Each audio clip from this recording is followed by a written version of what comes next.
Buenos días. Hoy me encuentro en Puerto Carreño Bichada, detrás de mí está el río Orinoco y más atrás al fondo vemos la República de Venezuela.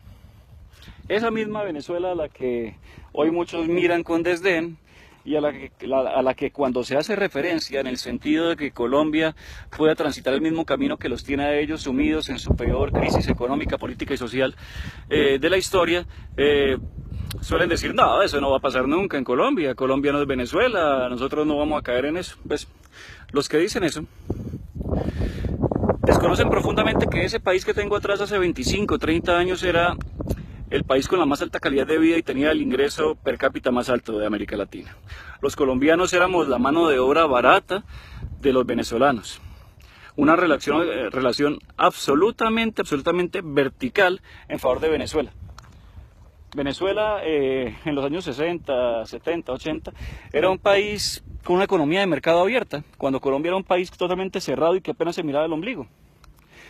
Yo que soy nacido en Bucaramanga, de niño tuve la oportunidad de visitar frecuentemente el Táchira y lo hacía porque mis padres viajaban a Venezuela a conseguir lo que no se conseguía en Colombia. Allá ya había productos importados, productos de altísima calidad que en Colombia no existían. Hoy están sumidos en eso porque los ciudadanos de ese país en algún punto perdieron tanto la confianza en sus instituciones que dieron un salto al vacío y cayeron en el engaño del discurso populista. ¿Qué tan lejos estamos los colombianos de hacer eso? De cometer el mismo error.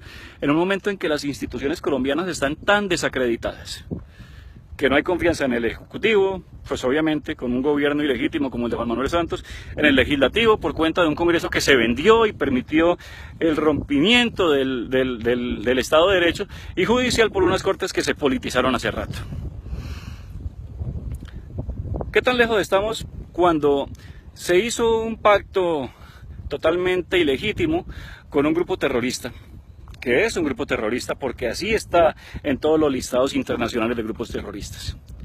Y hoy ese grupo terrorista no solo no se somete al ordenamiento jurídico al que estamos obligados los colombianos, sino que se le crea una justicia que está por encima y que amenaza con que todos los colombianos nos tengamos que someter ante ella.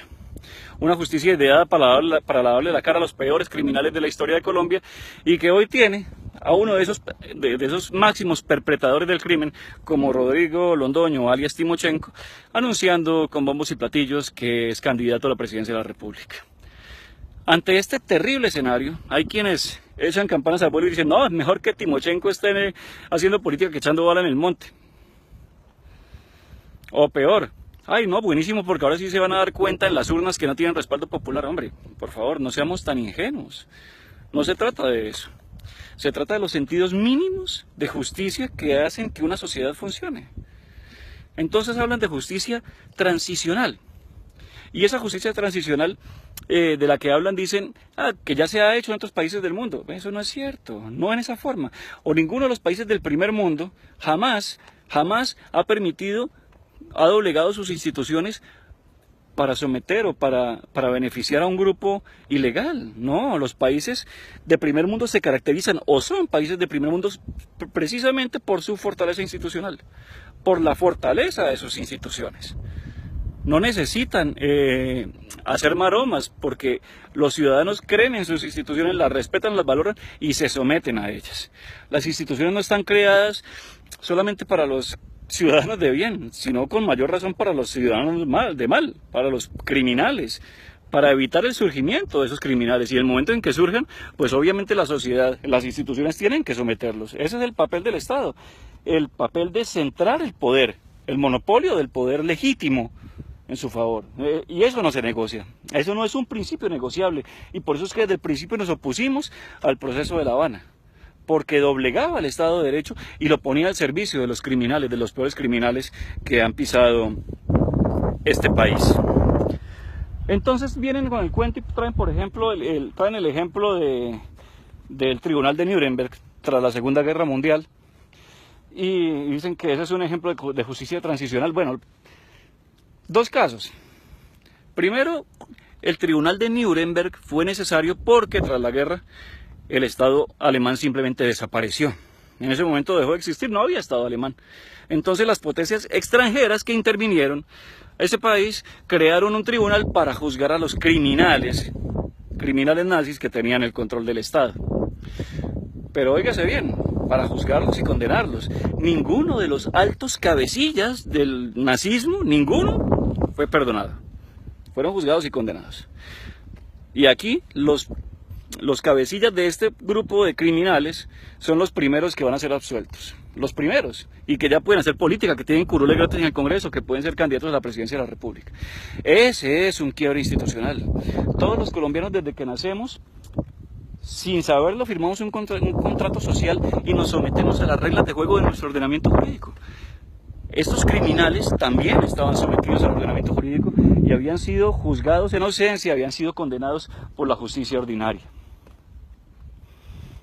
Se saltaron eso, crearon un tribunal absurdo que desconoce la institucionalidad colombiana y que por un embeleco o por un sentido falso de paz, porque la paz no es firmar un papel, la paz es el resultado de la justicia y del orden de las instituciones. Esa es la paz.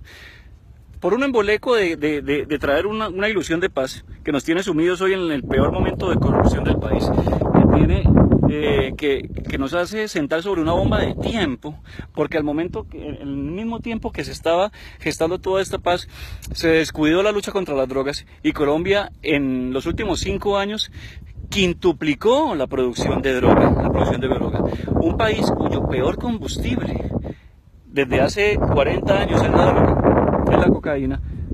Hoy está con más de 200.000 hectáreas de cocaína en una perfecta bomba de tiempo. Ay, que hay paz, que vea que los hospitales están vacíos. Vea, si a Pablo Escobar no lo hubieran perseguido, el tipo no hubiera puesto todas las bombas que puso. Lo mismo está pasando ahora. A los grandes capos de la droga de este país, en cabeza de las FARC, no los están persiguiendo. Y un mafioso, al que no lo persiguen, es un mafioso feliz. Los criminales, sin que los persigan, son felices. Están sacando toda su mercancía para afuera, para los mercados internacionales, y están haciendo una riqueza inmensa. Entonces, en el momento que se vuelva a apretar esa tuerca, que se vuelvan a perseguir esos grupos criminales como es deber del Estado, la bomba de tiempo en la que nos sumió el señor Juan Manuel Santos va a explotar. Y a eso nos vemos abocados a partir de ahora. No estamos en una paz. Estamos en el ojo del huracán, en el momento de la calma chicha, un momento que está muy cerca de pasar, porque ningún país con más de 200.000 hectáreas de coca puede siquiera soñar que está en una paz posible. Entonces, este llamado que hago hoy simplemente busca que no caigamos en el engaño del populismo y que, lejos de permitir que quiebren nuestras instituciones, las fortalezcamos. Los colombianos no podemos aceptar que nos amenacen con llevarnos a una justicia creada por el terrorismo desde La Habana.